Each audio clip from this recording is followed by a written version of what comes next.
एक लड़की ने अपनी आंखों में सिर्फ एक बूंद दवा डाली। जब उसने आंखें खोलीं, तो उसने देखा कि सभी सहपाठी उसे एकटक घूर रहे थे। पहले तो उसे लगा कि शायद उसके चेहरे पर कुछ लगा है, इसलिए उसने जल्दी से फोन निकाला और चेहरा चेक किया। लेकिन जब उसने देखा कि पीछे बैठे सहपाठी भी उसे घूर रहे हैं, तो उसे कुछ गड़बड़ महसूस हुआ।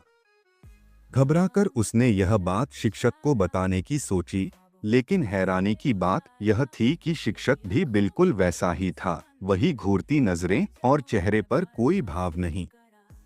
यह दृश्य देखकर लड़की डर गई और भागकर कक्षा से बाहर निकल गई। उसे लगा कि बाहर निकलने से शायद सब ठीक हो जाएगा, लेकिन बाहर के छात्र भी उसे उसी तरह घूर रहे थे। वह पूरी तरह डर गई और समझ नहीं पा रही थी कि क्या करे। उसने दो लोगों से पूछने की कोशिश की, लेकिन जवाब मिला कि वे उसे नहीं घूर रहे। यह सुनकर लड़की टूट गई। कुछ समझ न आने पर वह घर लौट गई। उसने सोचा कि टीवी देखकर शायद उसका मूड ठीक हो जाए, लेकिन टीवी में भी अभिनेताओं की नजरें उस पर टिकी थीं। शुक्र है घर वाले सामान्य थे। उसे लगा कि शायद यह सब तनाव की वजह से है। अगले दिन स्कूल जाने पर भी यही हाल था।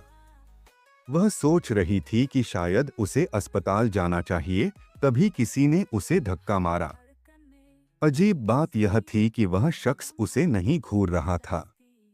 उससे बात करने पर पता चला कि यह सब उस आंखों की दवा की वजह से हो रहा है। अगर वह 3 दिन तक दवा का इस्तेमाल बंद कर दे, तो यह प्रभाव खत्म हो जाएगा। लड़के को भी वही दवा इस्तेमाल करने की वजह से कोई फर्क नहीं पड़ा। आखिरकार लड़की